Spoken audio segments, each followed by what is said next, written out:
Un bon émetteur, c'est quelqu'un qui lance quelque chose et qui laisse aux autres le soin d'en discuter.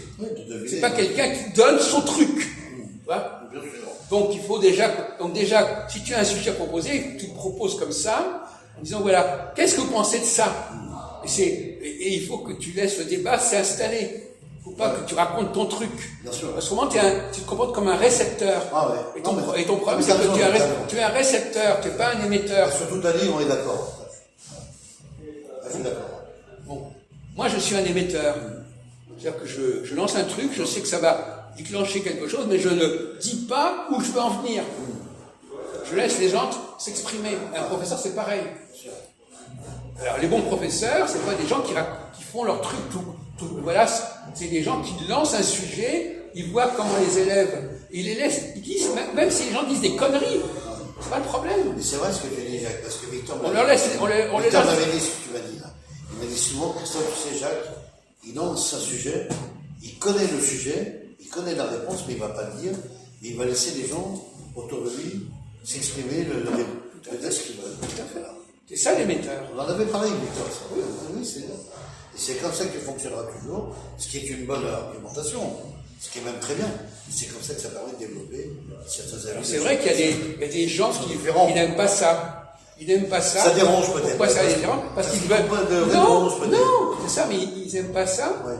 Parce que ça va conduire à ce qu'on va critiquer leur réponse. Oui. Ils préfèrent quelqu'un qui raconte tout d'emblée, comme ça l'élève, il ne se mouille pas. Oui, comme ça, je dis que la réponse est faite. Voilà. Bon, mais si on lui dit, si on lui demande de exprimez-vous, creuser, parlez, et après on lui dit, mais est-ce que tu es sûr de ce que tu as dit, est-ce que tu as... Alors ça les gêne. C'est ça. Oui, c'est vrai. Non, mais donc il y a des gens, voilà. Ça fait développer les mémoires, ça. Voilà. Donc il y a des gens qui préfèrent le professeur qui fait son cours comme ça, voilà, et qui puis, donne les réponses, voilà, etc. Voilà. Ça fait ça, c'est plus calme. C'est plus facile. On est moins perturbé, on est moins, on dérangé. On s'expose moins, ça. On est moins sur la brèche. Voilà. Mais en même temps, on ne donnera pas la réponse. Mais... Et en même temps, en plus, la meilleure façon d'avancer, c'est quand on corrige vos erreurs. Bien sûr.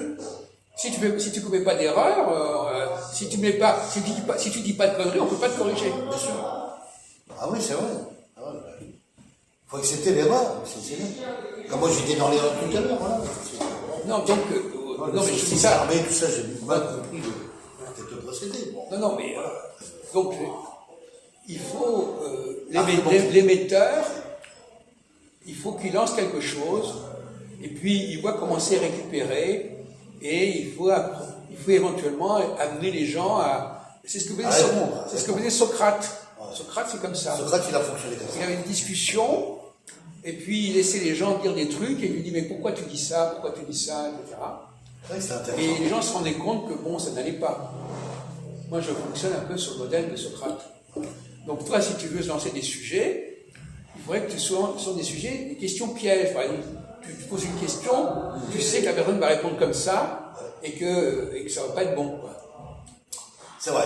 Parce que elle a un mode de fonctionnement, tu as analysé ça, tu sais que c'est pas la bonne réponse. C'est intéressant. Donc voilà, on est un peu dans l'énigme, mais c'est toujours intéressant. Oui, il faut chaque fois se dire, mais qu'est-ce que... Bon, par exemple, poser une question un peu ridicule. Par exemple, quel est l'intérêt de la galanterie, de laisser passer une femme devant toi? Quelle est la galanterie? Quel est l'intérêt? À quoi ça sert de laisser quelqu'un... la galanterie de passer... Oui, quel est l'intérêt de la chose? C'est une forme de politesse, c'est déjà vu. C'est une marque de politesse. Ça, tout le monde répond. Tout le monde sait, voilà. Et après, donc, ça laisse le désir de la personne de la mettre en valeur en même temps. Voilà, qu'elle puisse passer. On lui donne l'honneur et l'accès. Oui. Après, il y en a d'autres qui peuvent penser que c'est comme une flatterie, etc. Oui. Voilà. Il y a plusieurs cas de figure là-dessus. Non, je donne ça comme un petit sujet, toi. Un exemple de sujet qui a l'air de rien, mais on te demande d'aller plus loin sur le sujet. C'est intéressant. Il faut creuser davantage. Creusez. Puis la galanterie, c'est les bonnes manières, c'est le fait C'est des marques de politesse, quoi. Mais quel est l'intérêt de la galanterie? Qu'est-ce que tu gagnes en tant qu'homme à être galant avec une femme? D'être désiré par cette personne. Pourquoi est-ce que, justement, c'est intéressant. Pourquoi est-ce que tu serais désiré? Parce que, pourquoi tu penses que comment tu es galant, tu es plus désiré par cette personne? Tu plaisantes ou pas? Non, je le pense rien parce que c'est déjà arrivé ce genre de choses. Non, mais c'est pas comme ça que ça se pose. Pas C'est pas comme ça. La femme ne veut pas désirer un homme parce qu'il est galant avec elle. Mais elle va faire. Mais c'est l'inverse qui va être valable. C'est quoi l'inverse? À l'inverse, c'est que la femme elle va accepter cette galanterie. Non. Elle va réceptionner de toute façon. Elle va apprécier. Bon, je posais le problème autrement. Ouais. C'est l'occasion de quoi? C'est l'occasion de quoi faire? De quoi montrer? De se mettre en contact avec la personne. C'est des petites questions de rien du tout, mais il faut creuser. Voilà. Il faut se dire, mais... Ça fait une marge de communication, ça. Oui, mais... Ça laisse rentrer en dialogue. Ça marche pas à tous les coups. Ah non, c'est sûr. Ça marche quand? Ah oui, d'accord, une fois sur 10 peut-être. Oui, justement. Voilà. Alors une fois sur 10, ça veut dire quoi une fois sur 10? C'est-à-dire qu'une fois ça peut marcher comme sur une dizaine de personnes, ça ne marchera pas. Voilà. Elle va accepter la galanterie, elle va continuer son chemin. Moi, elle va partir, elle va... Donc là, merci, bonne soirée, et puis etc. Elle va retrouver des gens qu'elle connaît. Puis... Oui. Bon. Ça va changer un peu de... Oui, d'accord, c'est un peu ça, mais c'est pas encore tout à fait ça. Ouais. Alors, je reprends ma question de tout à l'heure.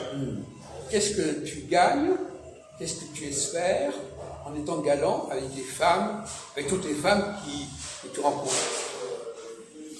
Ah, tu gagnes de la... Non, attends, répète pas ce que tu as dit tout à l'heure. Non, pour moi, tu gagnes de l'importance et tu gagnes aussi... Non. Mais tout à l'heure, tu l'as dit autrement, mais tu oublies ce que tu dis toi-même, c'est embêtant. Tu reviens à un disque que tu as dit tout au début. Non, je disais tout à l'heure que ça fait une entrée en matière. Oui, mais, non, mais ça marche quand, ça? Dans des cérémonies, dans des soirées. Mais non, mais ça marche quand? Une fois sur 1000, ça marche quand? Ah oui. Toi, tu as dit des choses tout à l'heure qui étaient à peu ça près marche, valables, et puis après, tu oublies ce que tu as dit. Non, j'ai dit une fois sur 10 parce que ça peut marcher sur une personne qui va rencontrer telle personne. Et sur les autres personnes, c'est galant, mais voilà, bonne soirée, puis après... Oui, c'est ça. C'est fini. Donc, ça donne l'occasion à... Quand un homme est galant, ça donne à la femme l'occasion de partir. De partir. Ceux qui ne veulent pas, elles acceptent la galanterie, mais elles sont bons. Et celles qui restent, Non, mais elle reste. Non, mais attends. Quand une femme avec qui tu es galant, elle ne va pas rester. Parce que, alors, il y a des femmes, comment les femmes réagissent quand tu es galant avec elles? Elles ne vont pas rester, elles ne vont pas te tomber dans les bras. Non. Bon, alors donc, elles ne vont pas rester. Non, mais... Et qu'est-ce qu'elle va faire? Quelle va être sa réaction? Ah oui, ça va être de la présence, elle va être contente.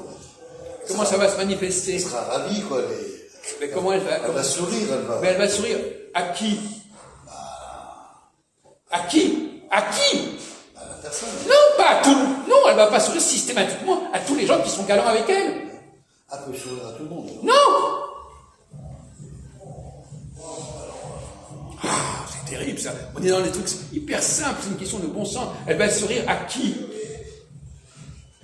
Mon partenaire qui a été galant avec nous. Non, mais... Elle va pas sourire à tous les hommes qui sont galants avec elle. Non. Alors à quels hommes elle va sourire? Quelques-uns. Lesquels? Non, mais c'est qui a été galant avec eux. Mais non! Ça suffit pas, c'est pas une condition suffisante. Chut. Avec d'autres gens, alors. Mais Ils non! n'ont pas été galants, forcément. Mais non! Mais c'est incroyable, t'as pas un cerveau qui te Non, c'est répond. vrai, je comprends plus. Non mais écoute, elle va sourire à ceux qui lui plaisent. Ah, d'accord.